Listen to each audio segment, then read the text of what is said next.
Hoje é terça-feira, dia 23 de março de 2021. E o tema que estudaremos na nossa lição da Escola Sabatina será Missionários e Líderes de Adoração. O nosso estudo de hoje está baseado em Isaías capítulo 6, versos 19 a 21. Você está no canal, eu estudo a lição com o pastor Samuel Camilo.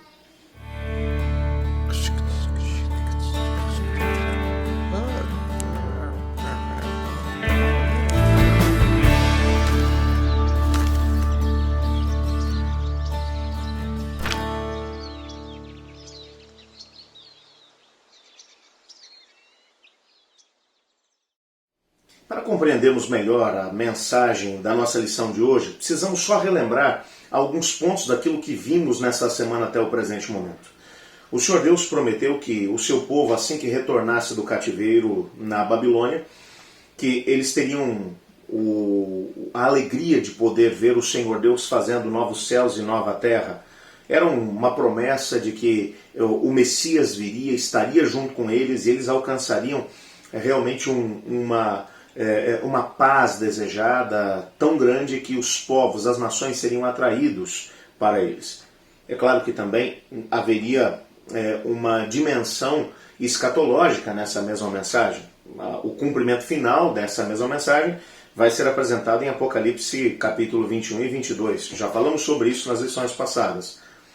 Entretanto, antes que o Senhor Deus fizesse exatamente isso, nessa altura do capítulo 66, versículos 19 a 21, nós encontramos um momento em que o Senhor Deus vai mencionar que algo teria lugar. Assim que o Senhor Deus começasse a operar no meio do seu povo, tamanha seria a paz que eles encontrariam por causa da grande doação que o Messias faria por eles, que agora as pessoas sairiam do seu país e se espalhariam por todo o mundo, para poder pregar, anunciar às nações distantes aquilo que o Senhor Deus estava fazendo no meio do seu povo. Quando nós olhamos para o Novo Testamento, percebemos essa noção de evangelismo, essa noção de ir a todos os povos, nações, tribos e línguas, como algo que vai permear todo o Novo Testamento. Mas essa não é uma ênfase tão explícita no Antigo Testamento. E esse é um dos textos que menciona essa ênfase que seria dada em determinado momento, logo depois da chegada do Messias, em relação à pregação a outros povos e outras línguas. Precisamos nos lembrar que Deus estabeleceu métodos diferentes para poder alcançar todas as nações. Enquanto Israel como nação foi estabelecida, o Senhor Deus disse para eles: vocês devem ficar aqui nessa terra. Enquanto vocês vivem aqui nessa terra junto comigo, num contexto de teocracia, eu serei o Deus de vocês e vocês serão meu povo. Eu vou abençoá-los tanto que povos de todos os lugares virão para poder saber como vocês foram tão abençoados. E então também terão o desejo de poder ter o conhecimento do Senhor. Isso aconteceu, ainda que em miniatura, na experiência de alguns indivíduos. Na época de Salomão, por exemplo, a rainha de Sabá veio de longe para poder conhecer o Senhor. E a tradição judaica vai mencionar que no seu reino, na região da Etiópia, uma grande comunidade de judeus acabou, ou de judeus guardadores do sábado, porque depois que ela teve o conhecimento do Senhor, ela levou esse conhecimento para a sua terra. Encontramos Naamã, que veio até Israel para ter um conhecimento do Deus verdadeiro e depois ter sido curado, levou o conhecimento de Deus para a terra de onde ele vinha. E existem alguns outros exemplos que nós poderíamos mencionar também, de momentos em que pregações foram feitas para pessoas de outras etnias, mas a mensagem principal do Antigo Testamento era de que Israel deveria ficar, deveria viver com Deus, e isso atrairia as outras nações, outros povos para eles. Então eles compartilhariam com eles aquilo que era a mensagem de Deus. Nós podemos ver, inclusive, na própria configuração do Templo de Jerusalém, essa mesma ideia. Haviam 3 pátios dentro do templo. O primeiro pátio era o pátio dos homens, o segundo pátio era o pátio das mulheres, e havia ainda um terceiro pátio, que era o maior pátio de todos, que era o pátio dos gentios, onde aqueles que não eram naturais ou não eram judeus, eles tinham o privilégio de poder assistir a todo o cerimonial que acontecia no templo. Por que um pátio como esse seria construído se a religião judaica fosse apenas para os judeus? O Senhor Deus tinha também essa dimensão de que os povos viriam para poder conhecer o Senhor. Por que Jesus ficou tão indignado e acabou expulsando os mercadores do templo? Porque a feira que eles tinham feito nos dias de Jesus Cristo tinha sido feita no pátio dos gentios. Eles não queriam que os outros povos viessem para poder conhecê-los. Essa ênfase de ir até outras nações é uma novidade do Novo Testamento. E aqui o texto vai mencionar que esses indivíduos que sairiam para poder dar a conhecer o Messias, dar a conhecer aquilo que ele tinha trazido de benefício para a nação, seriam judeus que levariam esse conhecimento para outros povos e que trariam com eles como uma oferta ao Senhor. A imagem que é trazida é essa. Eles compartilhariam a mensagem com essas outras nações e quando retornariam, trariam como oferta ao Senhor as pessoas que haviam aceito a mensagem deles.